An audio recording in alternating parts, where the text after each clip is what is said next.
నేస్తాలు అందరికీ శుభ సాయంత్రం. ఈ రోజు మన జాబిలమ్మ ఏం కథ చెప్తుందో మరి వినేద్దామా? ఈ వీడియో మీకు నచ్చితే తప్పకుండా లైక్ చేయండి, షేర్ చేయండి, సబ్స్క్రైబ్ చేసుకుని పక్కనే ఉండే బెల్ ఐకాన్ని ప్రెస్ చేయండి.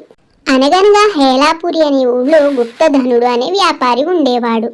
అతని ఇంట్లో సోముడు అనే 14 ఏళ్ల కుర్రవాడు పనిచేస్తూ ఉండేవాడు.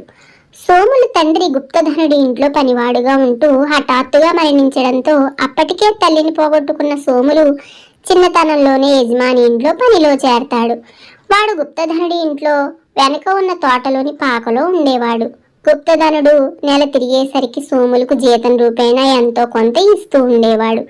తిండి బట్ట గుప్తధనుడి ఇంట్లోనే దొరుకుతూ ఉండడంతో సోములకు వేరే అవసరాలేమీ లేక ఆ డబ్బులన్నీ ఒక చిన్న డబ్బాలో వేసి దాచుకునేవాడు.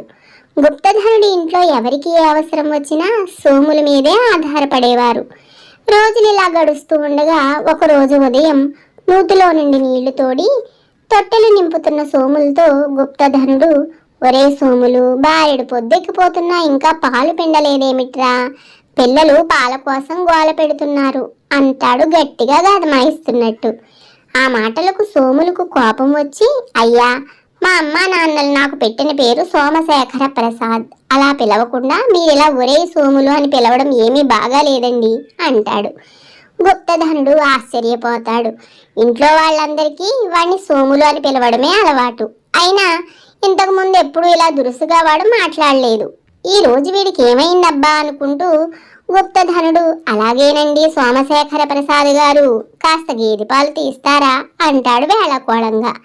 దాంతో తృప్తి పడిన సోములు చెంబు పట్టుకుని పాలు తీయడానికి చావిట్లోకి వెళ్తాడు ఎంతో ఉత్సాహంగా. కొద్దిసేపటి తర్వాత సోములు తెచ్చిన పాల చెంబును అందుకుంటూ గుప్తధనుడి తల్లి, ఒరే సోములు, నిన్ననగా ఇంట్లో కూరగాయలు నిండుకున్నాయి, అలా సంతకెళ్ళి కూరగాయలు పట్టుకురా అంటుంది. సోములకు వెంటనే చర్రుమంటూ కోపం ముంచుకొస్తుంది. వాడు విసురుగా, డబ్బు కూరల సంచి ఇవ్వండి అంటాడు. గుప్తధనుడి తల్లి ఎక్కడలేని ఆశ్చర్యంతో వాడి కేసు చూస్తూ ఏదో అనబోయి ఊరుకుంటుంది. కాస్త దూరంలో ఉండి సోముల ప్రవర్తన గమనించిన గుప్తధనుడు వాడిలో వచ్చిన మార్పుకి ఏదో బలమైన కారణం ఉంటుందని భావించి అదేంటో తెలుసుకోవడానికి ప్రయత్నిస్తాడు. ఇంట్లో అందరూ నిద్రపోతూ ఉండగా ఆ రోజు రాత్రి గుప్తధనుడు సోములుంటున్న పాక దగ్గరకు వెళ్ళి లోపల వాడు ఏం చేస్తున్నాడు అని గమనించేందుకు కిటికీలోంచి చూస్తాడు. ఆ సమయంలో వాడు ఒక చిన్న దీపం వెలుగులో ఒక వజ్రాల హారాన్ని తిప్పి తిప్పి చూస్తూ తెగ మురిసిపోతూ ఉంటాడు. ఆ హారం వాడికి అడవికి కట్టెల కోసం వెళ్ళినప్పుడు చెట్టు మీద కాకి గూడుకు దిగువన ఉన్న కొమ్మకు వేలాడుతూ కనిపిస్తుంది.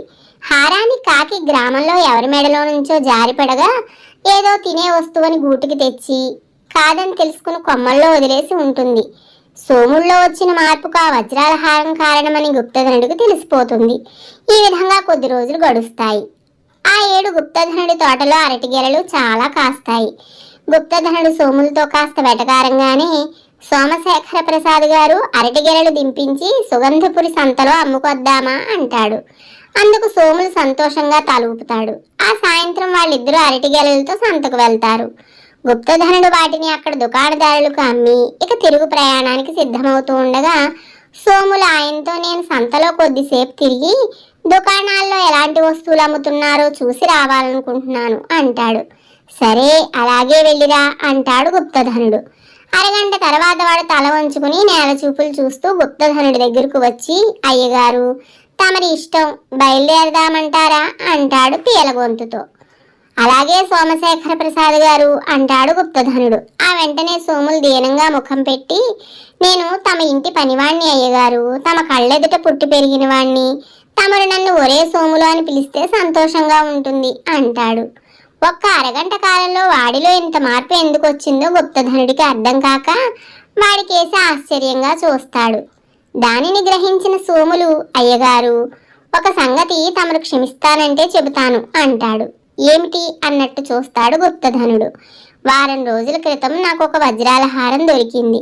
దాంతో ఆ హారాన్ని అమ్మగా వచ్చిన డబ్బుతో ఇల్లు పొలాలు కొని మహావైభోగంగా బతకాలని కలగంటూ మిడిసిపాటుతో ప్రవర్తించాను. తీరా ఇప్పుడు దాన్ని అమ్ముదామని నగల దుకాణం దగ్గరికి వెళ్తే అది నకిలీదని తేల్చేశాడు. కాదు, అది అసలు హారమే అని వాదించబోతే పని వాళ్ల చేత 4 తన్నించి మరీ బయటకు గెంటించాడు అంటూ వెలవెలబోతున్న హారాన్ని చూపిస్తాడు. దాన్ని ఒకసారి పరిశీలనగా చూసిన గుప్తధనుడు, సోములు నువ్వు పసివాడివి, మున్ముందు ఎంతో జీవితం ఉంది. కష్టపడి పనిచేసి అదృష్టం కలిసి వస్తే ఒక్క వజ్రాల హారం కాదు, ఎన్నైనా సంపాదించవచ్చు. అంతేగాని ఎక్కడో దొరికిన హారాన్ని సొంతం చేసుకోవాలనుకుని మిడిసిపడడం ప్రమాదకరం. ఒకవేళ ఇది నిజమైన హారమే అయినా దీన్ని పోగొట్టుకున్న వాళ్ళు ఎంత బాధపడి ఉంటారో ఆలోచించావా? దొరికిన వెంటనే దాన్ని నువ్వు న్యాయాధికారికి అప్పగించి ఉండాలి కదా, అవునా అంటాడు. అవును అంటాడు సోములు. కష్టపడి సంపాదించిందే నిజమైన ధనం. పైగా ధనం ఉన్నా లేకపోయినా మనిషి మంచిగా అణుకువగా నడుచుకోవాలి, అదే మనిషికి అలంకారం అంటాడు గుప్తధనుడు.